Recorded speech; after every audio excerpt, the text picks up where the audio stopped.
அவரோடு கூட நீங்க ஐக்கியப்படல அப்படின்னு சொன்னா ரொம்ப கஷ்டமாயிடும். உங்க அப்பா பக்கத்துலயே நீங்க போக முடியாது. யாக்கோபு ரொம்ப ட்ரை பண்ணா அவங்க அப்பா பக்கத்துல போறதுக்கு, அவருடைய ஆசீர்வாதத்தை சுதந்திரிக்கிறதுக்கு ரொம்ப ட்ரை பண்ணிட்டே இருந்திருக்கிறான் ரொம்ப நாளா. ஆனா முடியல. ஆனா அவங்க அம்மா சொல்ற மாதிரி கேட்டான் பாருங்க, ஈஸியா போயிட்டு. நீ அதை அவரிடத்தில் கொண்டு போக வேண்டும். 10வது வசனம்.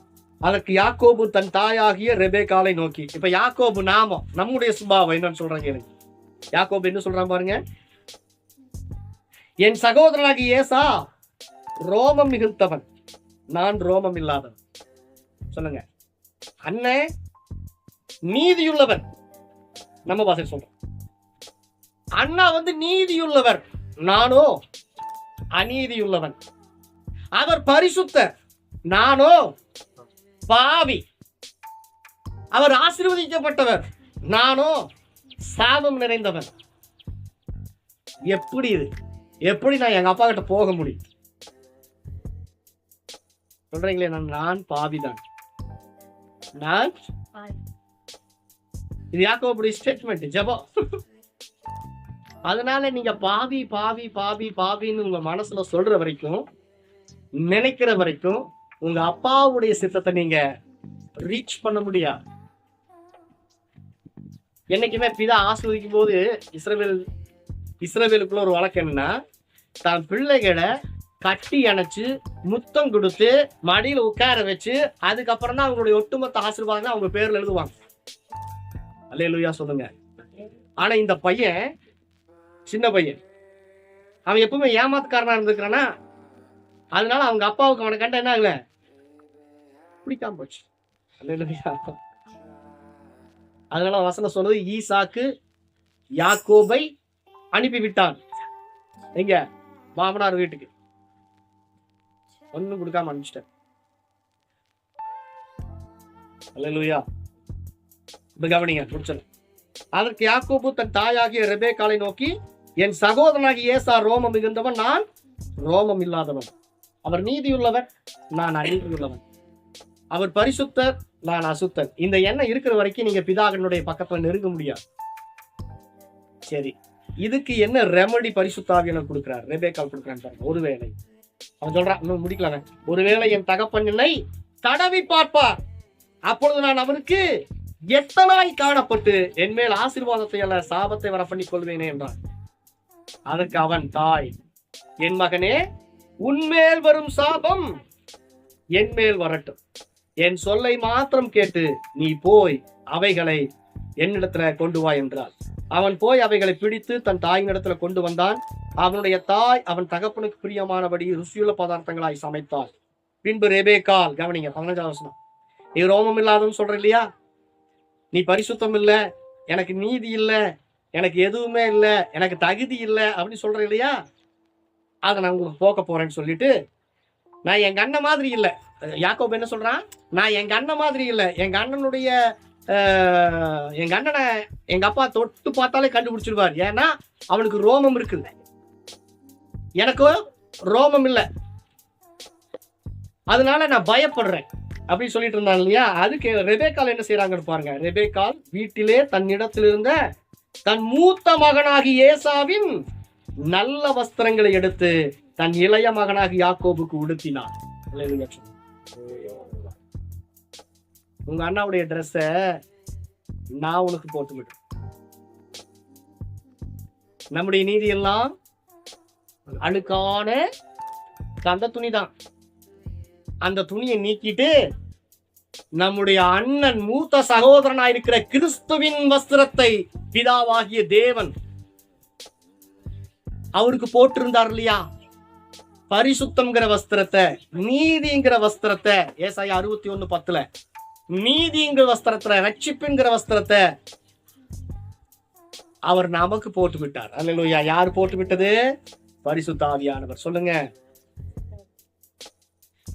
அப்ப அண்ணனுடைய டிரெஸ் உங்க மேல வந்துருச்சு. இருந்தாலும் என்ன ஆகுது, வெள்ளாட்டுக்குட்டிகளின் தோலை அவன் கையிலேயும் ரோமம் இல்லாத அவன் கழுத்திலேயும் போட்டு தான் சமைத்த ருசியுள்ள பதார்த்தங்களையும் அப்பங்களையும் தன் குமாரனாக யாக்கோபின் கையிலே கொடுத்தாள். உள்ளுக்குள்ள பயம் இருந்துட்டே இருக்கு. உள்ளுக்குள்ள ஏய், நீ உங்க அண்ணனுடைய ட்ரெஸ் தான் போட்டிருக்க,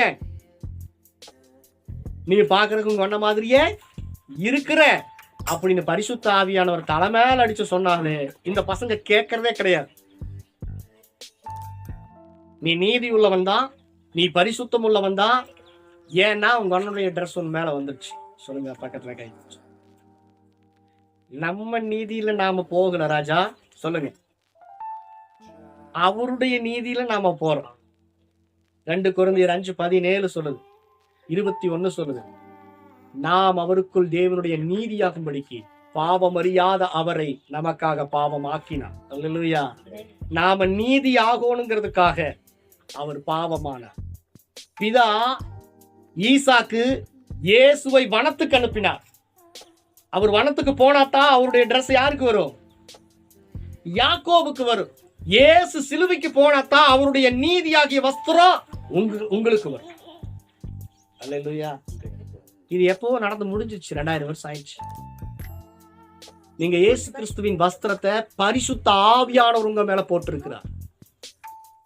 அவருதான் உங்களை உடுத்து வித்திருக்கிறார். அவருதான் உங்களை தைரியப்படுத்துறார். தைரியமா போடான்னு சொல்றாங்க. இதாவின் இடத்துல என்ன பண்ணே? தைரியமா போ, ஏற்ற சமயத்தில் சகாயம் கிடைக்கவும்.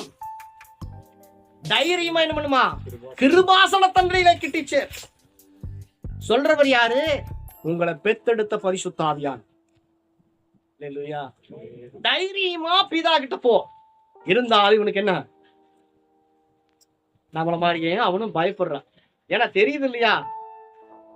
இருந்தாலும் நீ பயப்படாத, நீ ஏசாவுடைய வஸ்திரத்துக்குள் இருக்கிற. உங்க அப்பாவனால கண்டுபிடிக்கலையா, நீ கவலைப்படாம போ அப்படின்னு சொல்றாங்க ரெபேக்கா. நான் மேக்கப் பண்றது நான்ரா, உனக்கு ட்ரெஸ் போட்டு விட்டது நானு. அப்படியே ஒரு பிரச்சனை வந்தாலும், உங்க அப்பா உன்னை சபிச்சாலும் உண்மையால அந்த சாபம் வராது, அது என் மேல வருட்டுங்கிற. இப்பேற்பட்ட ஒரு பரிசுத்த ஆவியானவர் உங்களுக்கு தாயா இருக்காரு. பக்கத்துல கைய பிடிச்சு சொல்லுங்க, அல்லேலூயா. உன் மேல வர்றதெல்லாம் அது எனக்கு வரட்டும்டா. உங்க அண்ணனுடைய ட்ரெஸ்ஸவே உனக்கு போட்டு விட்டு இருக்கிற. நீ தைரியமா அப்பா கிட்ட போ, உனக்கு சேர வேண்டியதெல்லாம். அதனாலதான் பரிசுத்த ஆவியானவர் தேற்றக்கூடிய தேற்றரவாளன், தைரியப்படுத்தக்கூடிய நல்ல மம்மி. அல்லேலூயா சொல்லுங்க. யாரெல்லாம் தைரியப்படுத்துவாங்க? தைரியப்படுத்தும். பரிசுத்த ஆவியானவர் தைரியப்படுத்தினார் யாக்கோபை. ஆனால் யாக்கோபுக்கு என்ன? நான் அப்படி போனேன்னா, ஒண்ணு நல்லா புரிஞ்சுக்குங்க. நீங்க பிதாவின் இடத்துல போகும்போது உங்க சுய நீதியை கொண்டு போறதில்லை. இயேசுவின் நீதியினால நீங்க நிறைஞ்சிருக்கிறீங்க. இயேசு கிறிஸ்துடைய ட்ரெஸ்ஸால நிறைஞ்சிருக்கிறீங்க. ஏசாவுடைய ட்ரெஸ்ஸுக்குள்ள யாக்கோபு ஒளிஞ்சிட்டு இருந்த மாதிரி கிறிஸ்துவுக்குள்ள நீங்க இருக்கிறீங்க. அல்லேலூயா சொல்லுங்க. அதனால சொல்றது, நம்முடைய கர்த்தராகிய இயேசு கிறிஸ்துவின் பிதாவாகிய தேவனுக்கு ஸ்தோத்திரம். அவர் கிறிஸ்துவுக்குள். யாருக்குள்ள? ஏசாவுடைய ட்ரெஸ்ஸுக்குள்ள யாக்கோபு இருக்கிற வரைக்கும் அவனுக்கு சேஃப்டி. ஏசாவுடைய ட்ரெஸ்ஸுக்குள்ள யாக்கோபு இருக்கிற வரைக்கும் ஒட்டுமொத்த ஆசீர்வாதமும் யாக்கோபுடைய சிரசின் மேல் வரும். ஏசாவுடைய ட்ரெஸ்ஸுக்குள்ள இருக்கிற வரைக்கும் பிதாவினுடைய மடிக்கு அவன் போலாம். என்ன பண்றாரு பிதா? வாசிங்க 27ஆம் அதிகாரத்துல. ஈசாக்கு என்ன செஞ்சாரோ அதைத்தான் பிதாவாக்கி தேவன் நமக்கு செய்யறார். 18ஆம் வசனம். அவன் தன் தகப்பனிடத்துல வந்து, என் தகப்பனே என்றான். அதற்கு அவன், இதோ இருக்கிறேன், நீ யார்? என் மகனே. சொல்லுங்க, நீ யார்? என் மகன் தான். ஆனா நீ யார்? ஏசாவா யாக்கோபு? ஏன்னா ஏசாதான் என் பக்கத்துல நெருங்க முடியும், யாக்கோபு என் பக்கத்துல வர முடியாது. நான் ஏசா மேலதான் பட்சமா இருக்கிறேன். ஏசாவைத்தான் நேசிக்கிறேன். என்னுடைய ஒட்டுமொத்த பிளஸிங் ஏசா மேலதான் போகணும், நியாயப்படி. ஏன் நியாயப்படி ஏசாவின் பேர்ல போகணும்? ஏசாவுக்கு போகணும். ஏசாதான் மூத்த குமாரன். இஸ்ரவேலர்களுடைய வழக்கம் என்னன்னா, மூத்த குமாரனுடைய பேர்ல தான். ஆமா, 3 பங்கு இருந்துச்சுன்னா 2 பங்கு மூத்த மகனுக்கு போகும். வம்ச அட்டவணையில அவன் பேர் தான் முதல்ல வரும். தேவன் எப்படி அழைக்கணும்? ஆபிரகாமுக்கும் ஈசாக்குக்கும் ஏசாவுக்கும் தேவன் தான் அழைச்சிருக்கணும். அல்லேலூயா. ஏன்னா மூத்த குமாரனுக்கு தான் அட்டவணையில, வம்ச அட்டவணையில பேரு, சொத்துல 3/2 பங்கு அவனுக்கு தான். 4ஆம் புஸ்தகத்துல நம்ம அப்படி வாசிச்சோம். அதனாலதான் அவங்க அப்பா சொல்றாரு, நீ யாரு, யாக்கோபா ஏசாவா? ஏன்னா நீங்க 2 பேரும் ரெட்ட பிள்ளைங்க. பாருங்க, அப்பொழுது யாக்கோபு தன் தகப்பனை நோக்கி, நான் உமது மூத்த மகனாகிய ஏசா. சொன்னது பொய்யா மெய்யா? சொல்லுங்க.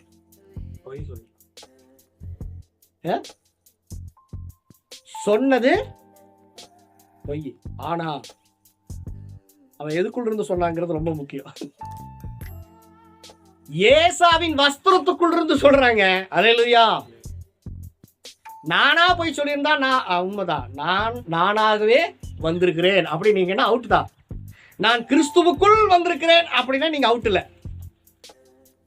அப்படின்னு சொல்றான் பாருங்க, நான் உமது மூத்த மகனாகிய ஏசாதான், நீர் எனக்கு சொன்னபடியே செய்தேன். இப்படி செஞ்சதெல்லாம் யாரு? இந்த செஞ்சதெல்லாம் யாரு? ட்ரெஸ் அவங்க அண்ணனது, செஞ்சது அவங்க அம்மா. ஆனா இவன் என்ன சொல்றான் பாருங்க, நீர் எனக்கு சொன்னபடியே செய்தேன். அவரு சொல்ற மாதிரி நம்மளால செய்ய முடியாதுங்க. நம்மளுக்கு சப்போர்ட்டா அதுக்கு தான் பரிசுத்த ஆவியானவர் வந்தார். நம்முடைய மூத்த சகோதரனா இருக்கிற இயேசு நமக்கு வந்தார். அப்ப என்ன நடக்குது பாருங்க. அப்பொழுது யாக்கோபு தன் தகப்பனை நோக்கி, நான் உமது மூத்த மகனாகி ஏசா, நீர் எனக்கு சொன்னபடியே செய்தேன். உம்முடைய ஆத்துமா என்னை ஆசீர்வதிக்கும்படி நீர் எழுந்து உட்கார்ந்து நான் வேட்டையாடி கொண்டு வந்ததை புசியும் என்றான். சொல்றதுல ஒருமே அவன் உரிமை எடுத்துட்டாங்க. அல்லேலூயா சொல்லுங்க. ஆமா, என்னை அனுப்பிச்சது பரிசுத்த ஆவியானவர், என் மேல இருப்பது கிறிஸ்துவின் வஸ்திரம். இந்த தைரியத்தோட போனீங்கன்னா பிதாவுங்கிட்ட இருக்கிற ஒட்டுமொத்தத்தையும் நீங்க வாங்கிக்கலாம். அப்பொழுது ஈசாக்கு யாக்கோபை நோக்கி, என் மகனே, நீ என் குமாரனாகி ஏசாதானோ அல்லவோ என்று நான் உன்னை தடவி பார்க்கும்படி கிட்டவான்னு சொன்னார். அப்பாவுக்கு சந்தேகம். அப்பாவுக்கு என்ன? அவனுடைய கைகள் அவன் சகோதரனாகி ஏசாவின் கைகளை போல ரோமம் உள்ளவர்களாக இருந்தபடினால், சொல்லுங்க, அவங்க அண்ணன் கை மாதிரியே இவனுடைய கையும் இருந்துச்சான். பார்த்தா பேசுற சத்தத்தை கேட்டா யாக்கோபுடைய சத்தம், ஆனா தொட்டு பார்த்தா ஏசா. அல்லேலூயா சொல்லுங்க. நம்ம கிறிஸ்துவுக்குள் இருந்தோம் சொன்னா அவர் நம்மளை தொட்டு பார்ப்பார். பிதாவை ஒருவனும் தேவனை ஒருவனும் ஒரு காலம் கண்டதில்லை. அப்படி போய் பார்த்தோம்னா அவுட் ஆயிடுவோம். யாக்கோபா போயிருந்தா அவுட் ஆயிருப்பான். கிறிஸ்துவுக்குள்ள இருந்து போனா பாருங்க, பிதா என்ன செஞ்சாரு? வசனம் சொல்லு பாருங்க, பிதா என்ன செஞ்சாருன்னு பாருங்க. நீ என் குமாரனாகி ஏசாதானோ என்றான். இப்ப கேட்டுட்டே இருக்குது. பிதாங்கிறது ஒரு நீதிபதி மாதிரிங்க. கேட்டே இருக்கு, நீ ஏசாவா? ஆமா, நீ நீதிமானா அப்படி கேட்டுச்சுன்னா, நீங்க சொல்லுங்க, நான் நீதிமான் தான் அப்படி நீங்க சொல்ல பிதா பக்கத்துல நெருங்குறீங்கன்னு அர்த்தம். இல்லையா? நான் பாவி, நான் யாக்கோபு. இப்ப இவன் சொல்லியிருந்தான்னு வச்சுக்கோங்க, பிதா கிட்ட போகும்போது, இல்ல நான் ஏசா இல்ல நான் யாக்கோபுன்னு சொல்லியிருந்தா பிதா என்ன செஞ்சிருப்பாரு? ஆனா என்ன சொல்றான் இவன்? இல்ல நான் ஏசாதான். சொல்லுவீங்களா? நான் நீதிமான் தான், ஏன்னா அவருடைய வஸ்திரத்தை நான் போட்டு. நீங்க இப்படி சொல்ல பாருங்க, அடுத்தடுத்து அவன் சொல்லிட்டே இருக்கான். நான் ஏசாதான். என் மகனா? ஆமா, நான் உங்க மகன் தான். ஒரு ஸ்டெப் போயிட்டு அவள, நீங்க ஏசாவா? ஆமா, நான் ஏசாதான். வா பக்கத்துல வா. மறுபடியும் கேட்கிறான், நீ என் மகன் ஏசாதானா? ஆமா, நான் ஏசாதான். அல்லேலூயா. நான் உன்னை தொட்டு தடவி பார்க்கிறேன். பயந்துட்டு திரும்பி ஓடல. தடவி பார்த்ததா கண்டுபிடிச்சிடுவாரு. நேவர் கண்டுபிடிக்க முடியாது. ஏன்னா நான் கிறிஸ்துவுக்குள் இருக்கிறேன். அல்லேலூயா. உங்கள் ஜீவன் கிறிஸ்துவுடனே தேவனுக்குள் மறைந்திருக்கிறது. கிறிஸ்துவுக்குள்ள நீங்க புது சிருஷ்டியா இருக்கிறீங்க. கிறிஸ்துவுக்குள்ள தேவனுடைய நீதியா இருக்கிறீங்க.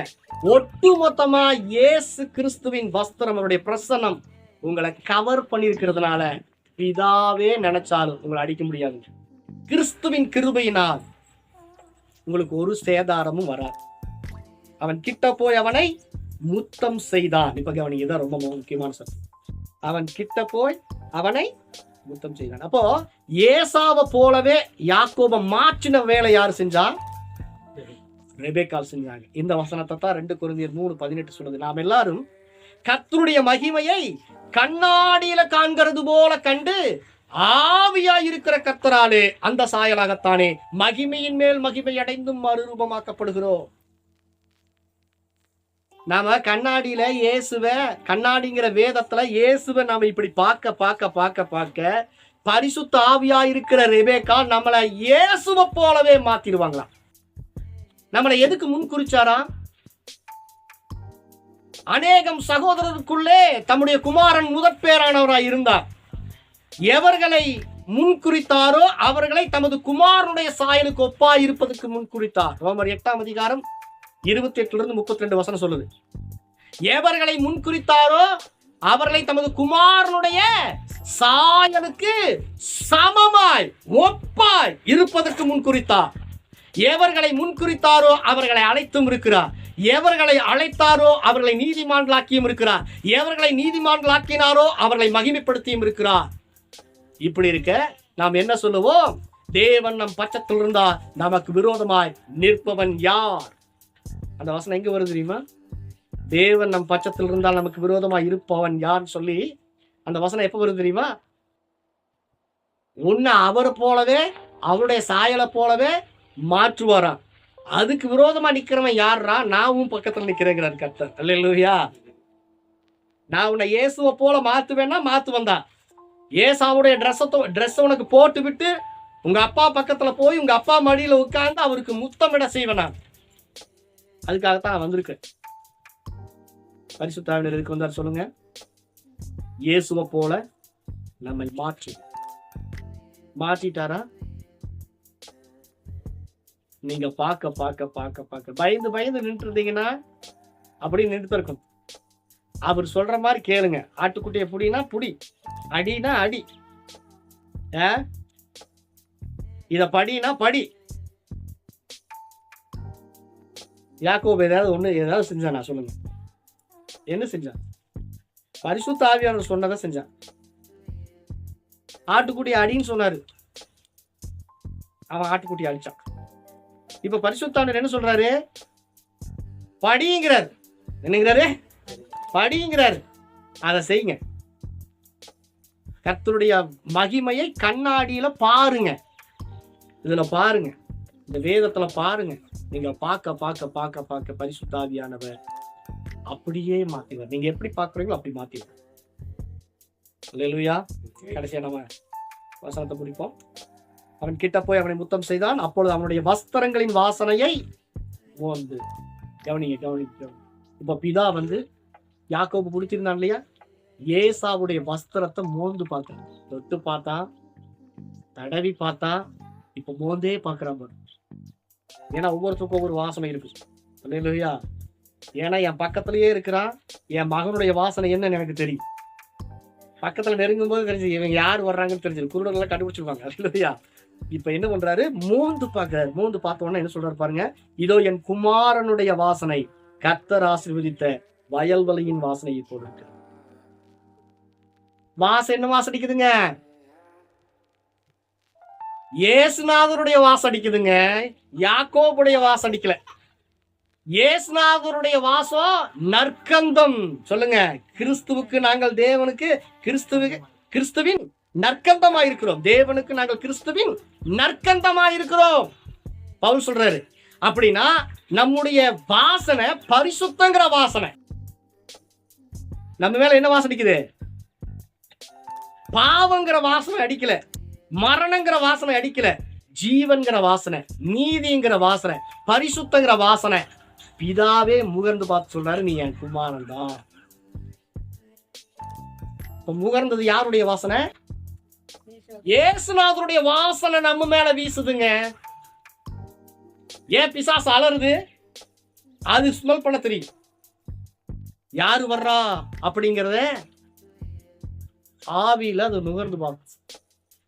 அந்த பிரசன்ஸை கண்டுபிடிச்சிடலாம். அல்லேலூயா சொல்லுங்க. அப்ப பிதா என்ன சர்டிபிகேட் பண்றாரு? நிச்சயமா நீ என் குமாரன் தான். தொட்டு பார்த்தேன், தடவி பார்த்தேன், இப்ப மோந்தும் கூட பார்த்துட்டேன், ஒரு ஃபால்ட் உங்ககிட்ட இல்ல. ஏன்னா ஏன் யாக்கோப ஒண்ணுமே அவரால் செய்ய முடியல. எல்லாமே ஏசா. அவருடைய வஸ்திரம் நீதியின் வஸ்திரம்.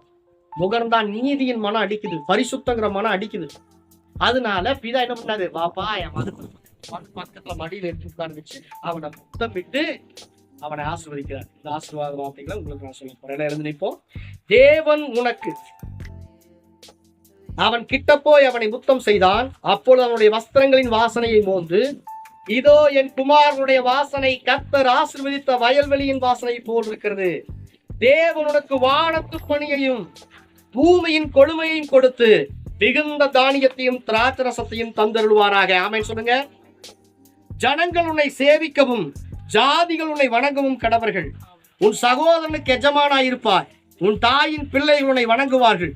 உன்னை சபிக்கிறவர்கள் சபிக்கப்பட்டவர்களும் உன்னை ஆசீர்வதிக்கிறவர்கள் ஆசீர்வதிக்கப்பட்டவர்களுமாய் இருப்பார்கள் என்று சொல்லி அவனை ஆசீர்வதித்தான். நம்முடைய கர்த்தராகிய இயேசு கிறிஸ்துவின் பிதாவாகிய தேவனுக்கு ஸ்தோத்திரம். அவர் கிறிஸ்துவுக்குள் உன்னதங்களிலே ஆவிக்குரிய சகல ஆசீர்வாதங்களினாலும் நம்மை ஆசீர்வதித்து இருக்கிறார்.